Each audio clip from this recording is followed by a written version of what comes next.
What's up, guys? So we're still in North Carolina. We're back here, I guess you could say. We've been on the road for almost a year now. We've been living in the camper, in the trailer for more than a year, but we've been on the road for almost a year now.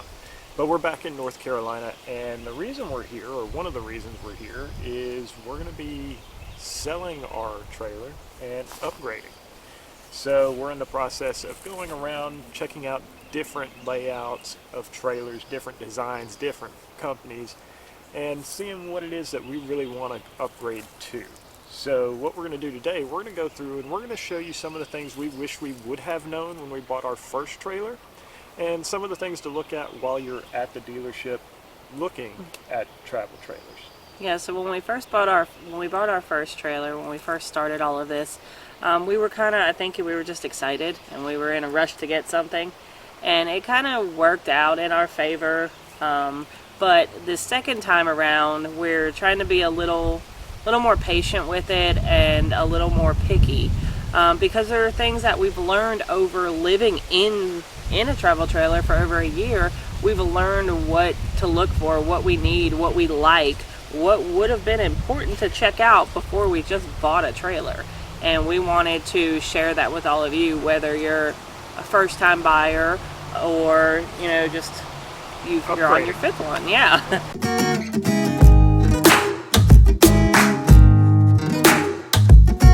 So some of the things are going to be just wants and things that we learned over time that would have been nice to have. And then there's going to be some things that you just overlook.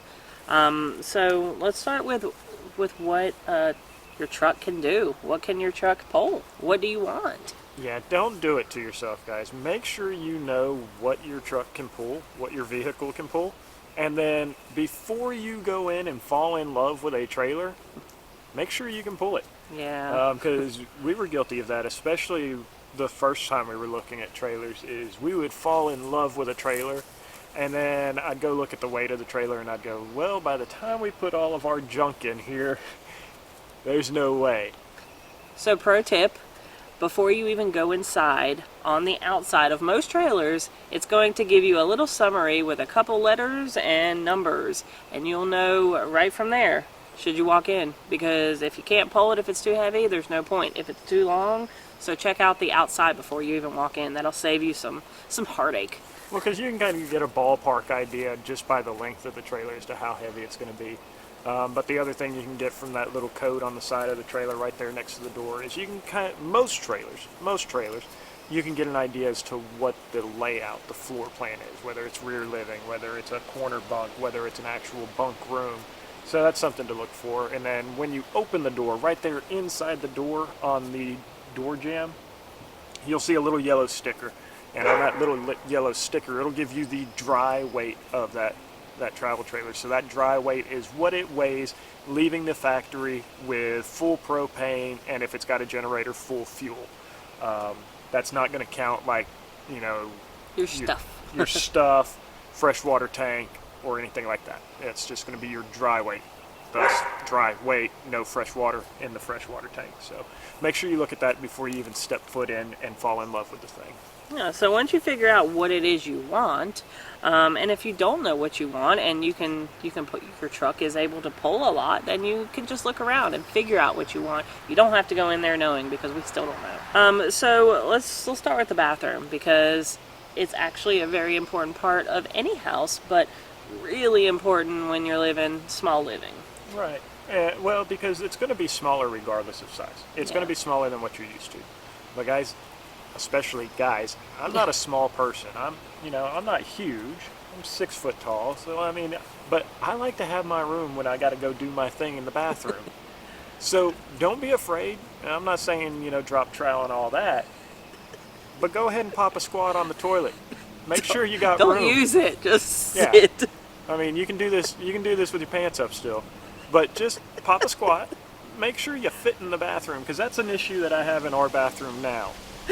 I cannot get comfortable in our bathroom, and that is a big part of me taking care of stuff. Should they bring a book with them whenever they're going to check out trailers? See? Exactly, because I like to read while I'm doing my thing.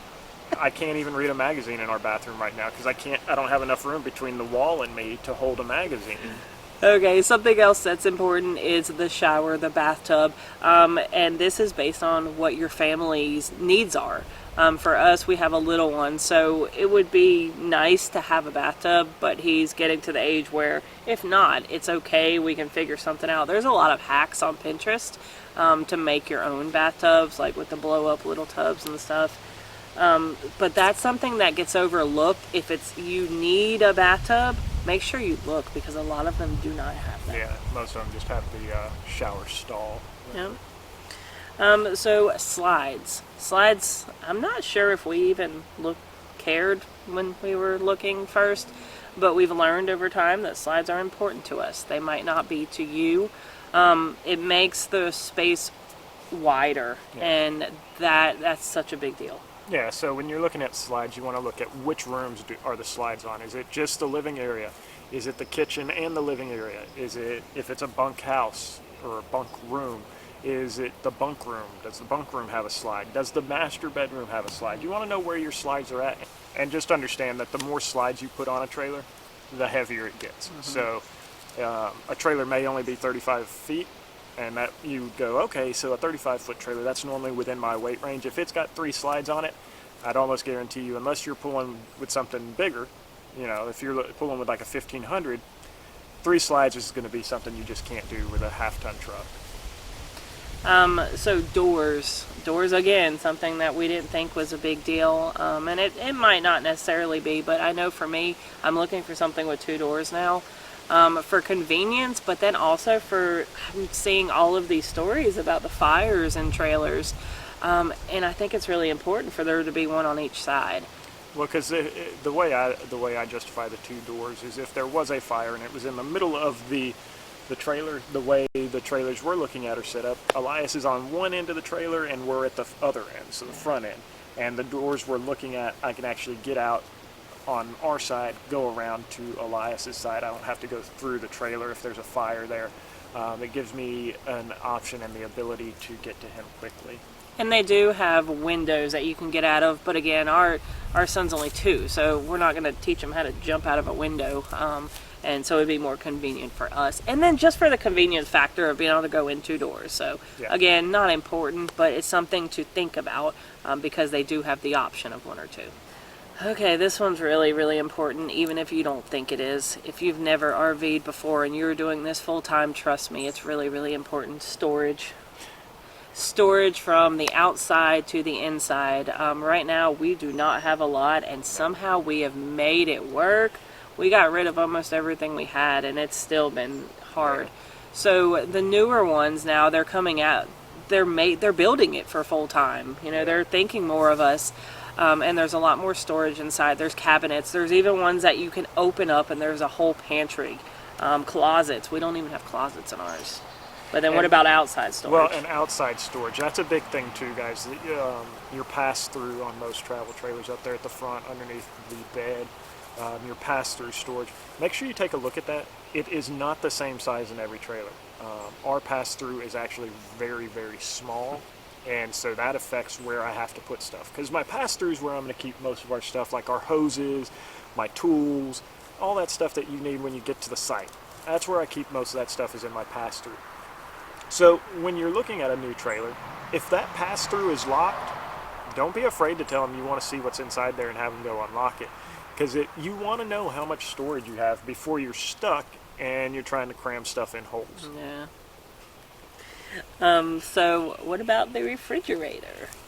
Refrigerators have come a long ways, guys. Yeah. And granted, for our trailer that we have now, I think we actually haven't upgraded. Ours is upgraded since the old ones, but not the We're like in the middle. So now you're looking at, you can get residential size refrigerators in them. You can get refrigerators that run off 12 volts. So what that means, guys, is that it'll actually run off of your battery while you're going down the road. We don't have that option. We have to run off gas while we're going down the road, which I'm not a big fan of. Yeah. So we normally just empty out the refrigerator before we hit the road. Which, when you're traveling all the time, that's rough. Yeah. So that's something to think about. That's something to look at. Look at what that refrigerator can run off of. Look at the size of it. Is it going to be big enough for you? There's only 3 of us, so we can make do with something a little bit bigger than a dormitory fridge, but it's it's tight. So we want to move up to something that's a little bit, Yeah. at least a little bit closer to residential. And how about the couch? Couch. So couches you wouldn't think are a big deal because you can just replace it. That's not that easy. Yeah. And if you're buying a brand new trailer, having Yeah. replacing it, why? yeah, and the thing is those RV sofas are actually more expensive than normal sofas, and normal sofas won't fit I was inside gonna your say you RV. can't just buy any kind. So you actually have to go buy piece of RV furniture, or you have to sit there and measure, and it's a pain. I've had people try and do it when I used to sell furniture. But here's the thing, guys, try them out, because There's some that are pretty comfortable. there's some that are pretty comfortable. You can get them with recliners now. Ours, we've got a jackknife sofa. If you've never sat on a jackknife sofa, Then don't. then don't. You're not missing anything. I suffer from a lot of back and hip and knee issues from the days of jumping out of airplanes, and because of that, guys, it's gotten to the point I can't even sit on our couch in our trailer. So try stuff out. I wouldn't go lay on the bed. I mean, you can if you want to, but Probably not in these times. yeah, I You probably can sit would. on it. You can sit on it, I guess. They're wrapped in plastic. So this next one is more of a preference for me, but I think a lot of women are probably on the same page, and men, that natural lighting is a big thing for me. It makes me happy, and that sounds crazy, but if you're over there shaking your head, you understand. Natural light can make anybody happy, and especially when you're in a small space. Again, they've come a long way with windows. Our windows are really small, but they have big windows in some of them. So kind of just pay attention to where the windows are located, what size they are, again, what you're looking for. Yeah, and so, like you said, that's just a matter of paying attention to your surroundings, not getting caught up in the decor, Yeah. and recognizing how much light do I have in here. Because you'll notice a lot of these trailer sales places, they don't have them plugged in. They don't have them powered up. So you can't turn on a light. So you'll notice it's really dark in here, and that can give you a cue. Well, let's see what kind of windows I have here. I mean, we've seen ones where there was literally the one small window from the kitchen on the whole side of the trailer. Yeah. I'm like, how did I never notice that? It was one that we had recorded, and when I watched it later, I'm like, I wasn't paying attention because that would be rough. Yeah. So, and then solar. Solar is a new thing with RVing not new, but that's part of it. It comes with some of them. Well, and there's a difference here, guys, because there are some trailers that we've been looking at that are already solar equipped, meaning they actually have the panels up on the roof already. Boom, you push a button, you're running off solar. Most trailers nowadays, will come and they will say solar ready. What this means is that it is pre-wired for solar, but you don't have your battery pack, you don't have your solar panels, which that's going to be a big expense if you decide you want to go solar. And really, guys, if you're full-timing, that's something to think about. How much are you going to want to dry camp? How much are you going to want to boondock? That's something to think about, because that's something I'm thinking Right, strongly so it about. might not matter at all. Yeah, if you're just a gonna- weekend warrior going to campgrounds, plugging into your 30 or 50 amp service, who Yeah, cares? that'll just take up space that you could use somewhere else. But for us, knowing that when we get out west, we're going to want to do a lot of camping on BLM land and stuff like that. Solar is something I want to know about. I'd like to have it already on the trailer and not have to buy the kit, the solar kit, the panels, the battery packs.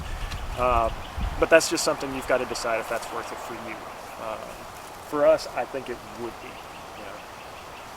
And then again, this is more of a preference, but there are outside kitchens on some of the trailers, and you might, if you've never looked at trailers before, if this is your first time, you might have had no idea what it was, so you won't go check it out. But I mean, there'll be the big squares on the side of the trailer. Make sure you pull it up. They're not on all of them. They're not on all of them, and they're not all the same. Yeah. They're not all the same size. And that's another thing. That's preference, like Heather said. Are you going to use it? Most people we talk to that have them have said, I have never once used it. Us personally, I think we probably would use it daily, because even now, I prefer to cook outside. I like to cook on a grill or on my Blackstone. So I think an outdoor kitchen is something that's almost a must for us. And that's just because that's where I do most of my cooking. I'd rather cook outside than in a tiny kitchen. I mean, they have a small fridge in some of them, a sink, the little grill or the little stovetop. But even if you look at it and say, oh, no way, I wouldn't use that, that's just going to take up extra space. We had some friends that we met down in Alabama that actually took it all out because they didn't use it, and they used it for their own storage. Their own storage, and he actually put a washer and dryer in there. Genius. So there's things you could do with that space. So just think, okay, extra space. Yeah. So last thing I would say, if you have found that trailer that you want, you're getting ready to sign the papers. You've decided this is the one for us. Guys, travel trailers are in high demand right now. They are trying to pump them out as quick as they can. With that, they are missing a lot of studs when they're putting those screws and those nails in. So guys, when you're taking a look, when you decide you found the trailer you want, before you sign the papers, guys, do a final walkthrough on the thing. Look at trim pieces. Look for extra pieces laying around on the floor. And when I say extra pieces, I don't mean like a piece of wood. Look to see if there's screws, bolts, stuff laying on the floor. That's an indication that something has fallen apart. If there's a screw, and especially if it's got wood or paneling on it where you can tell it's gone into something, it's come out. Make sure you're looking for stuff like that and figure out what it is that came from. Because what we're seeing when we go do these walkthroughs and when we look at trailers is there will be trim pieces that are missing, trim pieces that have fallen off, screws laying on the floor, screws inside cabinets because, well, let's face it, guys, lots of people have probably walked through your trailer before you. I was going to say, because they're selling them off the lot. They're not going to go order you that one that you just looked at. You're getting the one you're looking at right now. Yeah. Do a final walkthrough and go over everything with a fine-tooth comb. Make sure you don't get home after you've signed the paperwork and you find something that's broken. Because guess what they're going to say when you call? Oh, that must have broke while you were pulling it home. Did you hit a really hard bump? So make sure you address all of that before you get it out off the lot, you know, and bring it to their attention. Say, hey, this is broken. What are you going to do about it? One, fix it, or two, I need some more. I need a little bit better deal. So use it to your advantage. Use it to your advantage, or get it fixed before you pull it off the lot.